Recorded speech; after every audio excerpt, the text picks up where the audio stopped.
Hello, and welcome to Royale Without Cheese, our bi weekly podcast in which we discuss both the classic and the unknown of Hollywood and foreign cinema from the then and now. We are your hosts, me, Leonardo Miranda, Miguel Aido, Hello there. hey there, and Tomás Ferreira. That's my name, Job. That's your name. Anyway, hi. So we are three filmmakers in an informal dialogue with a film review each episode. As part of our delicious hot chocolate. Reviews in both English and Portuguese will be available for different listeners. Today's episode will be in English and we'll be having a go at Robert Zemeckis' Polar Express. Portuguese speakers can head to the Portuguese labeled content section. Now sit back, grab a hot chocolate and enjoy the show, you know what I mean? Have a good one. Yeah, got a little bit of milk for Santa, a little bit of cookies. Cookie, some cookies. Get right in, cozy. See ya. And aboard the Polar Express.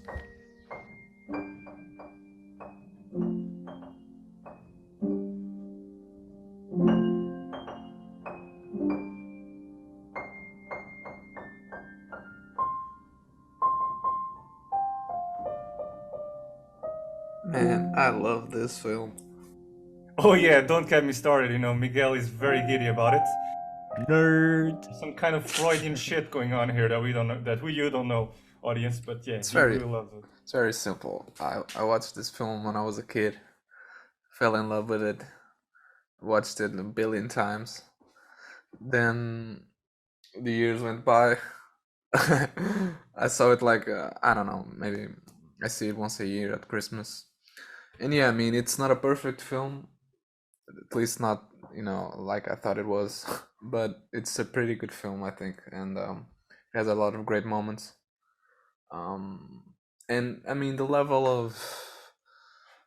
of variety of emotions that I go through, in terms of some moments evoke fear, and then others real adrenaline, nostalgia, all these things. So I think it's a really overall very complete film. And yeah, for me, just great fun. So I don't know about That's you. interesting. Can you walk us through those emotions of fear, of great fun? Fear. I mean, those scenes with the hobo. It's like, holy crap, what the hell is going on here? It's like a different film.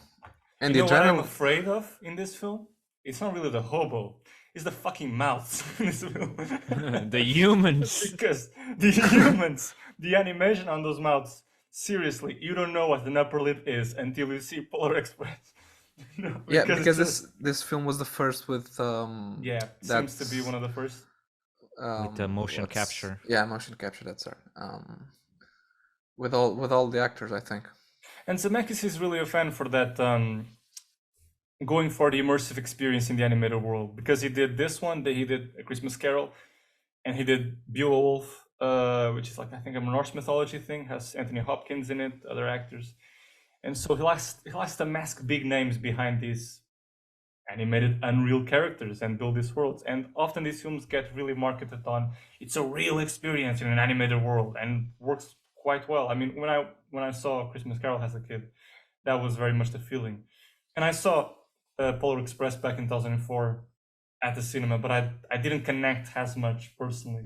I liked it fine, and I watched this now by the third or fourth time by now, and I think that once again, using that word immersive, that's what the film has going for at best, an immersive experience that feels like he's really sensitive, aware to how to bring a film made for kids that brings in that answers all the questions about what a kid wants to do with the train. If I was on it, I want to be on the front, I want to be on the back, I want to be on the top, I want to do anything. And he spins it around. The train goes backwards, the train goes forwards, the train spins out of track, comes in track. Trains, roller coasters. The film is this immersive experience that, in one very simple way, it's a roller coaster, because more often than not, he's very acutely aware of experimenting with the environment, which our director already knows that and really strives for, because directing is about making these very specific questions of how can I take in elements from this reality I'm inspecting, this environment, and really focus on them and create very specific real world moments. And here he does that through animation by asking himself what are the textures of these North Pole and train aspects of the story. And then you see a ticket flying, for example, when the ticket escapes his fingers, goes on flying with the wind. Then you start listening to the wolves, to the chirpings of the birds. You're falling into a forest, and the train comes, and you have the wolves coming down, and you see the whole landscape. So he really builds this kind of three-dimensionality within a big-dimensional world, which is I think it's the most intriguing part. And he really takes advantage of the depth of field and the point of view when he gets those really roller coaster parts. And he takes, he oftentimes puts your eyes in front of a vehicle, case in point, train. Yeah, I think the direction is really going that direction. And I mean, I thought to myself a lot of times that this film is perfect for 3D, or it's imagined to be seen with 3D glasses, because you can tell the shots are really going for that effect. That was really back in the day when 3D was like those glasses, red and blue. I still remember those It glasses. wasn't that long ago. Very faint. It's a very faint memory, but I still remember. And then it it transformed into those black glasses that we know today.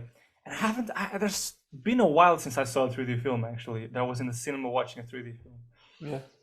I mean, when I watch them, they always look bad to me. 3D films in general? Yeah, I don't know.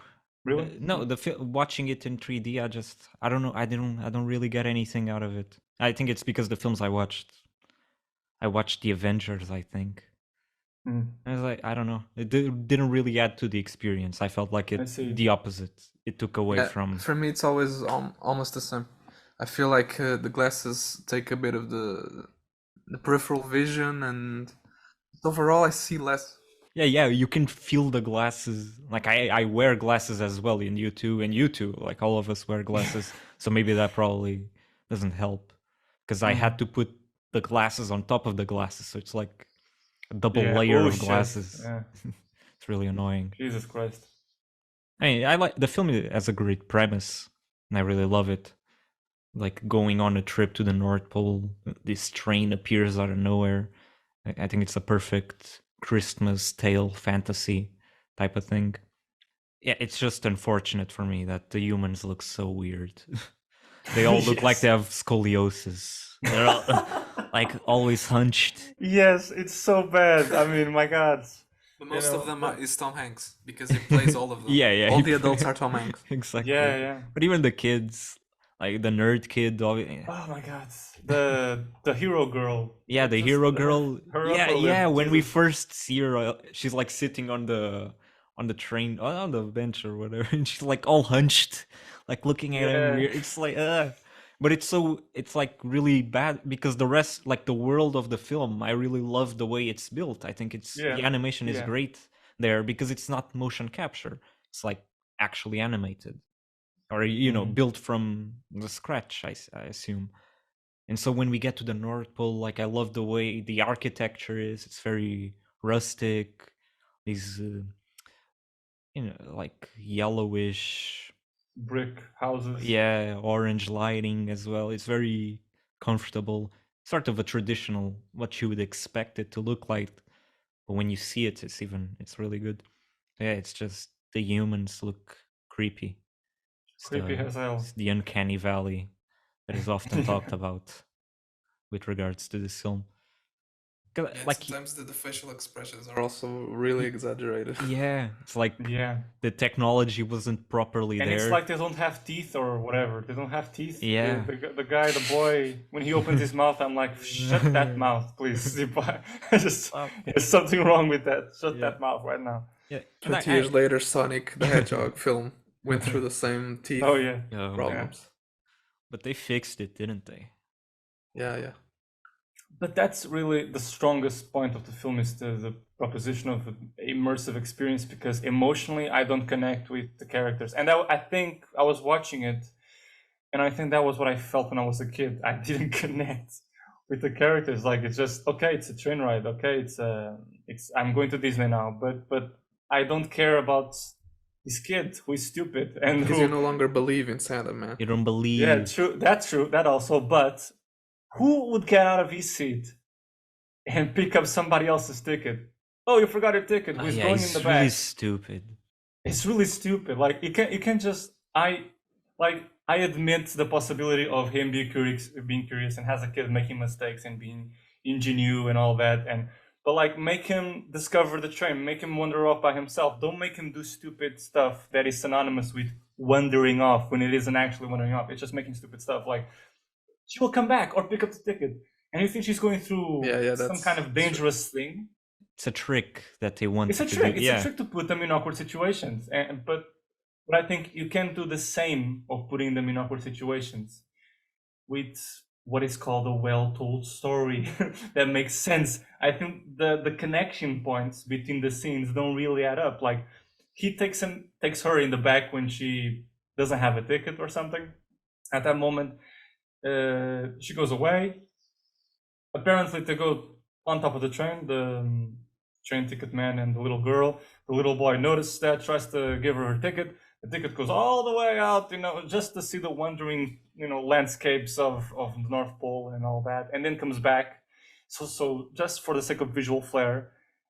And then, what do you know? She's on the other end, on front of the train, and nothing happened to her. And still, when he rediscovers the ticket, somehow that's important. like who cares by this point? Like, yeah, it's so stretched. It's so stretched for so long, and the turn, like the reason it happened is because he's a fucking idiot. It's really frustrating. Yes.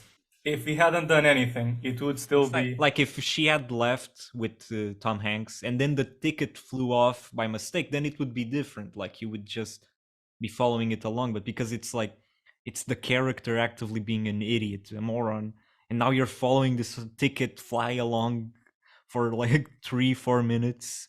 Like I get it, it's fine, but at the same time it's really frustrating because they feel like excuses, those moments to go to points. And I mean, the whole reason why, if they're going to the front of the train, why do they need to go through the top? Just go through the normal carriages. Because like they essentially go back, go up, to go all the way to the front of the. Just go. I don't know. Yeah. It was just so that the kid could ski with the hobo. It's like, and then they seem to force this thing. They seem to force this thing with the duality in him of wanting to believe, not believing still because he wants to see it. And they try to have these moments of they pass by a carriage with this whole abandoned toys, and you see Ebenezer Scrooge, which is a nod to his next film. No, but this is the Christmas. This film is the Christmas Carol. The hobo is the ghost of Christmas something, and Santa is future, and the train man is present. I don't know. The hobo character is a little bit ambiguous. I don't know what he's doing. I don't know who he is. He's the Holy Spirit. I like him. Like he's some kind guy. of future self. How he sees himself, non-believing, and what is he? What is his function? Do they have him as collateral in the train? So if a kid wanders off, he appears, scares the shit out of them. But that's why this film is the Christmas Carol, because the kid doesn't believe, and he's being guided by this ghost that's showing him to believe. It's the Christmas Carol, man. In a train to the North Pole.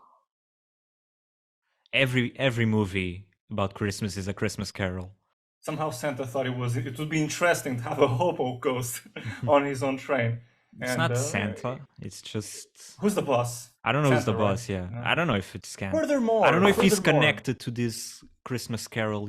If he knows like the dealing. The bureaucracy and all that. It's just the boss, Who are we going to hire on this train? Let's see. The one mustache guy who looks like Tom Hanks. Check. Second, the hobo. I saw him in Michigan. Let's have him. Let's put him right here. No, he's just riding along. Nobody knows. Just riding along. Okay. Yeah. I mean, and they're all voiced by Tom Hanks too, so it's like they're all the same person. Exactly. Which just show his range when he does the hobo. I don't think the hobo is done by him. No, they're all done by him. Oh yeah, it is. You know what I think? I always think that Santa is Donald Sutherland. The face. Donald. Yes. That's Tom Hanks. Yeah, Tom Hanks. Yeah. I mean, that scene that always gives me chills. The scene with the hobo when he asks, "Do you believe in ghosts?" It's so. It's like we leave the film of the magic and the train, and we just go to some place like Tim Burton, darkish thing. I think it's really interesting. It kind of leaves you thinking that you're no longer seeing the same film. That you're really, that you're really exploring What do you other mean to things. say is that there's some kind of greediness in that moment? Yeah, and the music. I mean, the music is incredible, and all throughout the film. In fact, I think it was nominated for an Oscar. The score. Who did the score? Was it Danny Alan Elfman? Silvestri. I don't know. Silvestri. Ah, okay. He did the Avengers Endgame music, that kind of Oh stuff. wow. Oh wow! Exactly. Wow. That was my Oh, comment. perfectly. Yeah, I know exactly. Yeah, I know exactly what you're talking about. I can start. Dun dun dun dun dun dun dun dun dun dun dun dun dun. Now this Well, one is you get much it. better. Yeah, no, this one is magical. Good I mean, performance. doing Christmas music is also like, it's not, I don't want to say it's easy, but it's like, there's a vibe that is very, I mean, if anything, it can be quite complicated because they're trying to create something with a personality, and yet there's so many stuff that is full of I need to have this and that, this recognizable instrument and Yeah, I maybe guess. bells. It's like doing the James Bond song. You need to bring It's something different. fresh into something that is very recognizable, and you need to have certain elements. Like you need to have trumpets in Bond and guitars. So For this, like, you're not creating a Christmas song, whereas for the Bond team, you're creating a Bond team. I think it's different. Here, you're doing more of a, like the music it's a mood piece, exactly. Whereas the Bond, it's not a, like, to make the Bond mood, I think it's okay. relatively simple, but then making I'll reiterate, not the Right. song, but the music. The Bond music, the composer who goes to make the Bond music, okay, leaving out the aspect of the voice. But you mean the theme song or the whole composition for soundtrack, the soundtrack? The whole composition. I don't know. I think it's simpler. Simpler in the sense that, like, there's a vibe that it's like, it's simpler to emulate. Yeah. It's does it, I mean, it's also easier to be bland, I suppose. I don't know, maybe not. You should have that on your grave. It's easier to be blind. Yeah, exactly. And the musical moments are also very good. Yeah, I love the guys, the waiters dancing. Yeah, Oh yeah, really great. that's very whimsical. Because it does take a lot, I feel, from this 50s vibe, of the musical, with the musical number in the carriage. What else? There was just It's a moment that I reminiscent thought of was very Tim reminiscent. Burton's Charlie and the Chocolate Factory, where you have this sort of ride in a sense, and then you get interrupted by these musical moments. That's why another reason why this film reminded me of Tim Burton. Even though Zemeckis and Tim Burton often overlay some things. When to get to North Pole, when to get there. It's that thing. A lot of the issues I have with it is that I get bored seeing the kids going to the present's place where they are at and going through these different. It's like it just seems to the accidents build on top and on top and on top of each other. Normally, that's a good thing in an action film, for example, the sequence and building up the stakes. But here, it just feels like they should know better, and yet they don't, and they let themselves get behind, and But you they're know kids. that you're being Let's led not on. forget that they're kids. They're kids, true, as well. But I don't care much about these kids, to be honest. Yeah, that's the thing. For example, I think the family story, his connection with the family, what is happening there, could be a little bit more built. Perhaps have something of a story before the night that this happens, because we're thrown into the night, and the minimal thing we have from the parents is just him tucking in the sister, saying, "Oh boy, she believes in Santa." And when they go to his bedroom, is to deliver the obvious message. Oh my God, this may be the last night. No Oh, longer the magic believes. is gone. He opens his eyes, and I'm like, Jesus Christ, hammering in the message. Like, I'll discover that for myself. Thank you very much. And the fact is, maybe we should see something of these parents and him. What's the story? So, But I think yeah. that would sort of invalidate the whole premise, because I mean the film constantly makes you wonder if this is a dream, and the kid himself asks that, and then at the end, when he's in the morning, you see the sort of toy of the Polar Express, and the gift is the same as I the one see. Billy got. So you have this things where you wonder if the kid was So dreaming. what I mean this. to say is that it should start off immediately at night when he's ready to sleep, because Because if the part point of is to make it seem as if this may be a dream, then you have to start at that moment, and before it's not really the it's more context. contained, right? It's more Yes. contained in the night. It's more. I agree. Fine. I think I Okay. like that it's more focused on the train ride itself. Mm-hmm. Yeah, I don't know if you needed to see more of the parents. Because it's... And the yeah, father's also Tom Hanks. Yeah, everybody's Oh Tom yeah, Hanks. that's definitely that's normal. Tom The Hanks. woman, Yeah. too. The woman too is everybody. The woman too. I did ask myself that because I knew that tidbit, and I was like, "Is she the as woman well?" isn't him, right?" What else? I was like, when Santa picked him to get the first present, or what did it? I was like, is he the one who deserves it the most? I don't know. I don't know about that. That's also the thing. This was another thing I was going to say that annoys me. Like, why? How exactly does this train company work? Because I'm like, why did you pick a lot of kids? Maybe just from America, because the rest of the world doesn't exist. Doesn't Obviously. matter. Come on. And you go to the North Pole with You're them. questioning too much. You get those bunch of kids in the North Pole who are freezing to death, their asses freezing to death, looking at you to pick one kid. You haven't even talked to the other kids. You just look at one. This seems to serve. Okay. This guy seems cool. I'm sure you learned the lesson over the course of these last 1 hour and 40 minutes. I'll give you the Like, present. What's the purpose of this train ride? Yeah, I'd be a little annoyed if I was the other kids. Like, why'd you bring me over here then? What's the test? What's the who decides? And Santa doesn't even Santa doesn't even go to the other kids. You just focus on the three hero the main ones. Yeah. character. You learned a lot, I'm sure. The other kids in the Yeah. back row. Hey, Santa. Doesn't make any sense. Like, why would that train go to North Pole and just choose the one kid who's gonna get the first present? Just You fat dude, you could just get that. You could do that just from your sleigh. just bring him alone. Yeah. Nah, but Like, I if you think really want to it's do cool. that, Santa, Yeah. you egocentric guy, you could just, the first house you get, slide down the chimney. Don't know how you do that, but fine. Let's pretend you can. And you go straight to the kid and you tell him, you say, listen, you're the first kid I'm giving this, so consider it. Just You consider say it. that to every kid. Or say that to every Like, kid, and they might. don't know. I mean, you lost a lot of money on this train. How is your financial cuts? Like, what is going on, Santa? There's no money Yeah. here. There's no money. They do it for the love of the game. Of course. But yeah, those are my qualms with Like, well, Polar Express. hey, this and, makes no the good- sense. Makes no sense. Mm. And the good part is, yes, the immersive experience. Yeah, exactly. I can see that has the mojo. The hobo leaves me confound. Yeah. He's a ghost of He's a Christmas ghost. past. Because the three guys,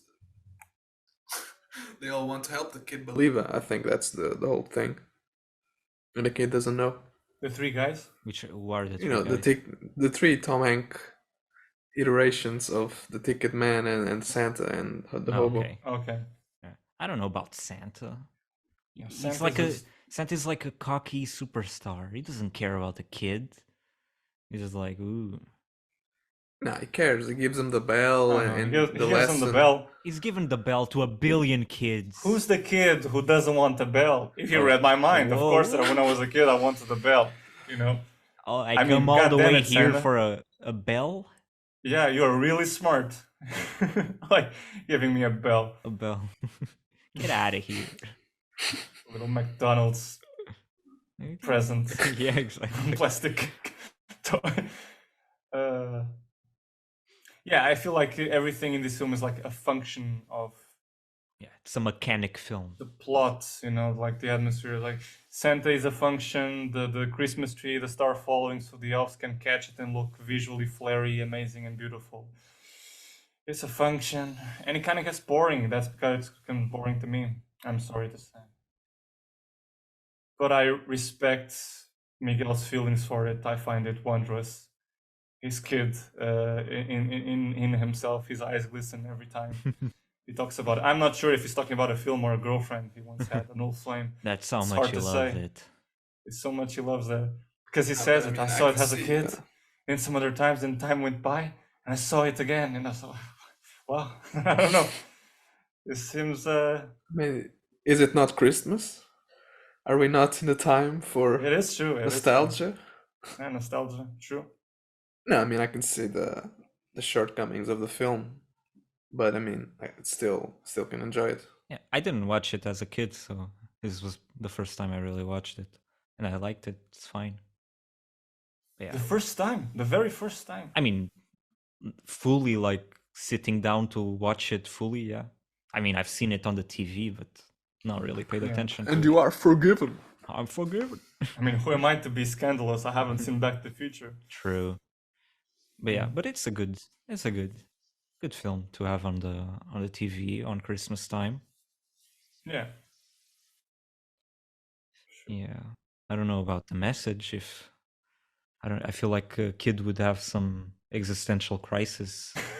Like, Afterwards. am I gonna grow old and stop believe? What if I stop believing? What's gonna happen? It's such a weird target audience, this film, because it's like you can't really go for the kids who still believe Yeah, in because they are Christmas. fine. Yeah, because they're gonna start questioning the whole thing. They're good, so you're gonna instill doubt. I mean, it is true. I was thinking about that aspect of it in the beginning. Yeah, I underlined the beginning because the beginning you have him consulting books and seeing the North Pole is a barren, stark, cold land, and it's like, oh, the kids who believe in it will see this and will be like, what's happening, mommy? it's that the scientists are lying to you. Don't believe the science. Somehow the mother is a southern man. Forget about it. But yeah. Don't worry, kid. All that gonna disappear because of global warming. Global warming. Global warming. Yeah, that's how we save the planet. It's by convincing kids that if we stop global warming, we won't get Santa killed. Jesus Christ. Simple as. Just said like you said it. Like, Yeah. if we stop global warming, we won't get Santa killed. Yeah, because if it continues warming up, he's gonna drown. Drown. Yeah. Dead. The reindeer will kill themselves. And it's your fault, kid. It will be devoid of purpose. Yeah. And the parent explaining that is Nicolas Cage. Nicolas Cage. So imagine that speech. You fucking assholes. Santa will drown because of you. It's your fault. Oh, you fucks, I hate you. The Cage. Yeah. He thought he was an alien, when he was a kid. His father made him believe he was an alien. So there you go.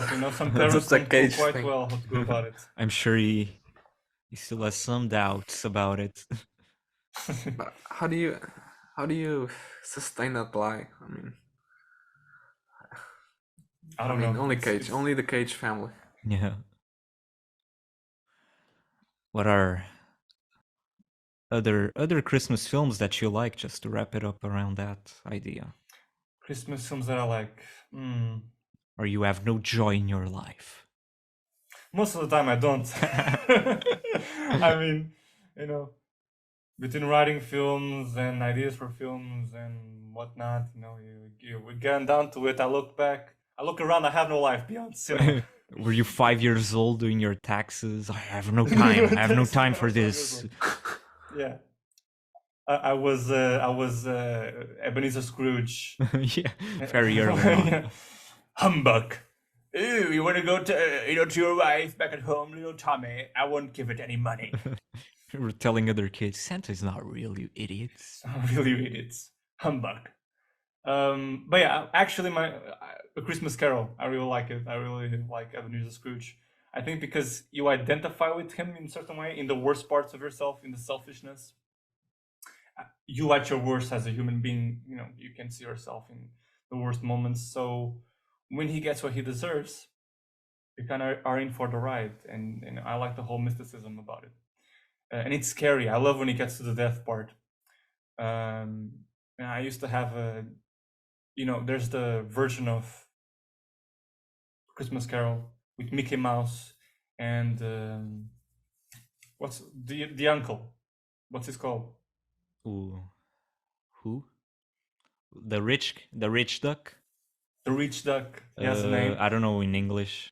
Yeah, he plays Ebenezer. So I had that in has a comic book, and yeah, it was always a story in my subconscious. Other than that, you can say Harry Potter. Although I never saw Harry Potter in Christmas. I always did summer because for me, and people become like, oh my god, you saw it in summer. What's the point? Like, I don't know. Harry Potter was always summer. But there's to a me. Christmas scene in every one of them, so. But there's a Christmas scene in every one of them, so I understand it. Now I transferred it Are to there Christmas. not summer scenes in them? But also because yes, there's. Yeah, of I mean, course. the film always that- starts in the summer because it's when classes start. So I always felt it that way. It's more of a summer thing for me. I mean, yeah, Harry Potter is like a year-long film. You can watch it anytime you want. Charlie and the Chocolate Factory is also a good one.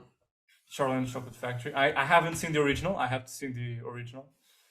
And yeah, but I have seen, of course, Johnny Depp one. And that was the first time I saw Johnny Depp as a kid, and I was so flabbergasted by this man. Like I've never seen such a thing in my life before. I remember being very starstruck by Johnny Depp when I was a kid. I thought, wow, he is really strange, and he's making me have fuzzy feelings inside. Were you discovering your sexuality with Johnny Depp? Fuzzy feelings with a star, like right, I was like, who is this guy? He has gloves and a top hat, and he has psychological problems. He needs a psychiatrist to solve his Candy Crush problems with his dad. Well, the transition was more. I started understand, which I saw Johnny Depp. I became aware who Tim Burton was as a kid. Then Corpse Bride came out. My parents didn't allow me to watch that film when I was a kid because they said it would be too scary for me. So years after I got the DVD, only then, and so that's how I started discovering Tim Burton and Johnny Depp, and it became a thing in my life. Because I think I'm one of those people that I'm not a gothic person externally, but I am inside one. So I really like those gothic settings and scary things. So I connected very early on with old Timmy and Edward Scissorhands, of course, and A Nightmare Before Christmas. A Nightmare Before Christmas, That which one's isn't great. really his. I think he co-produced it. He produced it's Yeah. something Ted. I don't Henry know. something. Yeah, Poor guy. He gets to be called Henry something. But yeah, he also did Coraline in 2009. I remember that film back in the day. And I mean, yeah, he's probably doing better than Burton now. Better in terms of maybe he's making better films. Coraline, I heard, I is see. pretty good. Better in terms of money. No, I mean, not he's money, doing Wednesday obviously. Addams now for Netflix. Yeah, but I don't know if that's. I mean, I heard good things about it, but I don't know. Tim Burton has veered off, I think. He hasn't done. I think his last great film was Sweeney Todd. You know that musical? Sweeney Todd. 2007, yeah. Yeah. Nah. Like The Corpse Bride, Sweeney Todd. That's when I Yeah, The thought that Corpse was the Bride, of last course. great movie he did. Yeah, which one is more recent though? Is it Corpse Bride then? Perhaps. I thought it was Perhaps. before. But yeah, So one maybe of Corpse Bride. Sweeney Todd. I haven't watched Sweeney Todd actually, so I don't know. I really liked it. I like it as a musical. Actually. Yeah, I really like Corpse Bride. I think it's good. But Yeah, it's everything very after that I've seen from him, It's also a good Christmas film. bringing Alice in Wonderland territory and I watched Dumbo. Big Eyes, the one with Christoph Waltz. I Yeah. think it's pretty forgettable. it's boring. like the films are not bad per se. They're just okay. They're just like fine. I don't really care.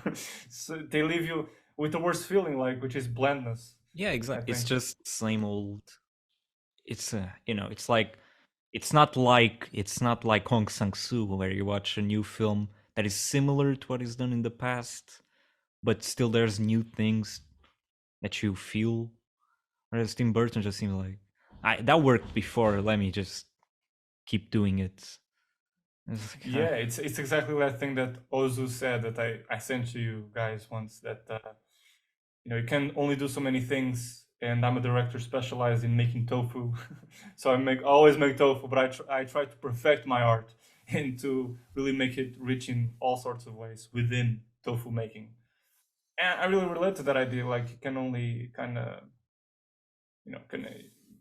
you're maybe good at one thing, but maybe you're not quite the director to make Fast and the Furious, and that's fine. Like, you're not interested in that. You're not really even able to do that. So Tim Burton seems to have run out of seasoning Yeah, for yeah, the to put tofu. it So it's just bland tofu bland tofu. straight Yeah, from the store. I would watch Wednesday Addams to see, but Yeah, I don't I'm know sure it's good. because I like the Addams family. I always liked the when I was a kid. So yeah, seeing Morticia Addams and Raul Julia playing Gomez, her husband, the whole vibe of it. With the horror family, that kind of the banter with each other. I don't know if you know Adam's family. Not too much, but a general idea, yeah. Yeah, it's like it's a very the humor is very like it's playing with the idea of family and what families do of cutesy and normal and spinning that around actually horrible stuff. So what I did do today, Wednesday, the daughter, and she says things like, "I murdered a kid, left him in a sewer," with very deadpan kind of stuff. And Christina Ricci did that, when she was Wednesday Young, like in the '90s. And I always thought like she was, oh my god, she's so amazing in that role when I was a kid. Kind of those little crush moments, and I just love them like being silly and horrible in a cute way. And it's just like the blend of the two emotions that he granted. Yeah, I'd watch it. Maybe not. I don't know. Seems interesting. But See the old films. See, like yeah, maybe the old I would films. better I would sooner rewatch the '90s films like Family Adams and Adams Valleys than I would watch the series. But yeah. I mean, the Christmas film I usually watch is The Shop Around the Corner, Not familiar. which Or is but Lubitsch although Lubitsch ah film, or like it's like about a little shop around the corner. oh really? Hmm. It's really cute. It's a classic story. If you watch it, you'll be familiar with it.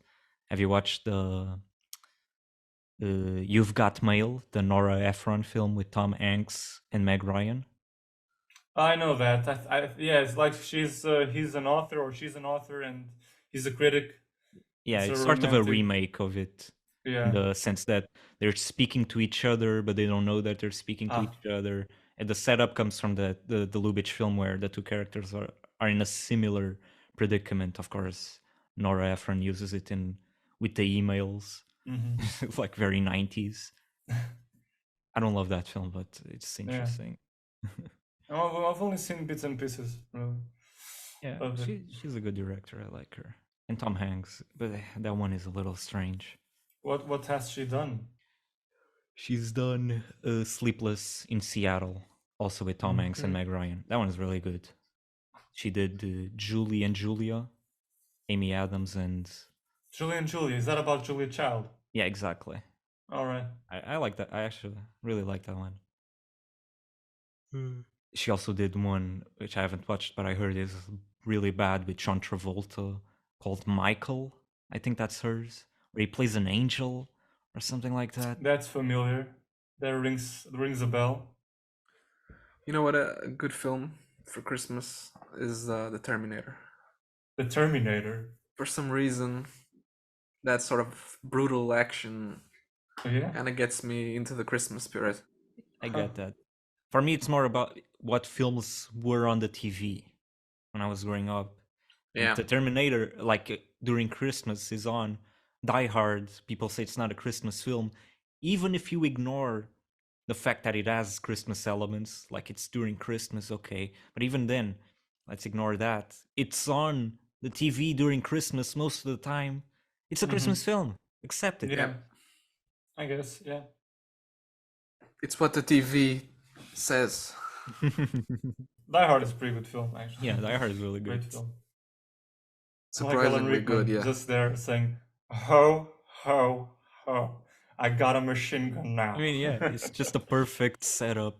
Like in a closed space, seeing a guy go off against Yeah. the terrorists. Mhm. Doesn't get better than that. Doesn't get better than that. Very well filmed. It's like Home Alone, in And I that never way. saw Home Alone. Oh, you gotta watch Home Alone. Home Alone. I never saw Home Alone. Classic. I saw Home Alone 3 when I was a kid. I thought it was terrible, even as a kid, and never watched it again. And nowadays I don't feel like it. It's good. It's good. It's a perfect setup as well. It's just some premises are just so good that it doesn't matter. and you feel it. Joe Pesci showing his range. Truly. You know, you go from Scorsese to who directs it? Chris Columbus. Chris Columbus. I mean, Chris Columbus, the guy who directed the first Harry Potter film. yeah, exactly. I don't know what Chris he's doing now. It's just getting paid for royalties. He did the Harry Potter reunion. Yeah, and he still wants to make the next Harry Potter film. Like And I would let he him. has said he wants to make Cursed Child, and I'm like, Girl, move on. Chris, I think that you are not the guy. Like, somehow I always feel you go for the whimsical. Sometimes it's not that whimsical. Even Chamber of Secrets, which he says, "Oh, that was dark." I mean, if It that's was dark, darker yeah, than the first. Darker. yeah, Darker than the first, of course, but of course. The first one is a kid's film, full on. I feel. And they don't know how to act, Yeah, which is lovely. yeah, Every But other scene I I'm like thinking, that. I like that. yeah. No, Daniel is just doing his weird shit, doing his weird Weird little films. I respect that. making films where he has guns nailed to his hands. For real, he did that. Is that what Guns Akimbo or something like Guns Akimbo, yeah. that? And the But I other think guy, Rupert Grint is the one that's done the most interesting things. really, what has he done? Well, he did the Servant series. Ah, Rupert Grint. Yeah, he's the Shyamalan guy now. I think he's in the. Is he gonna be in Cabin in the Woods? Yeah. Yeah. That's really cool. I haven't Yeah, watched it The has a great Servants. cast. Yeah, I haven't watched The Servants, so I don't know. But that's Yeah. cool. Servant is interesting, but I haven't finished it. I mean, before that, he did I think he did mostly theater, and he did some unknown series. He did a series that was Trainspotting, I think. But no, it wasn't that. It was that film from Guy Ritchie, Snatch, but series version. Ah, Yeah, series Snatch. He did that. Some unknown films. I saw when I was a kid. I was interested in finding out what the Harry Potter stars were doing besides Harry Potter, and I went and researched, and I was very, very surprised to see Rupert in a film called Cherry Bomb. And I remember as a kid seeing the trailer, and I was like, oh my, this is very raunchy. So I was looking at the trailer with the feeling of guilt, like, I shouldn't be watching this. Just the whole, it was something about it, teeny raunchy stuff going in my head. I was very prohibitive about it. But yeah, that was the It's feeling I got from. like Vanessa Hudgens fans watching Spring Breakers. Yeah. Yeah. Because you remember, I'm coming at Harry Potter with an image of him, right? Yeah. And then I see him in a film that is completely different vibe as a kid, and I'm like, oh no, you shouldn't have done this to your image. Like I'm his grandma, punishing him with my purse. But yeah, I mean, I think Dan has done the most that is visible. Yeah. I enjoyed Swiss Army Man because it was endearing and quirky, the whole thing. I don't know how I would feel about it today. I haven't watched it in a while. I haven't watched it. I always got the feeling that I would hate it. I Yeah. don't wanna, yeah, it's true. Actually, Because of him being a farting corpse. not the farts are. I don't know. The farts are. They're a big part of it, I think. But You don't like fart comedy. I like fart comedy. I think it can be really. Ozu fun. made a film about farts. Has social commentary. Yeah. No, it can be good, but like it just seems really annoying the way it's used, like to say something deep about the characters. Yeah. What did they mean in that film with the farts? I don't even remember.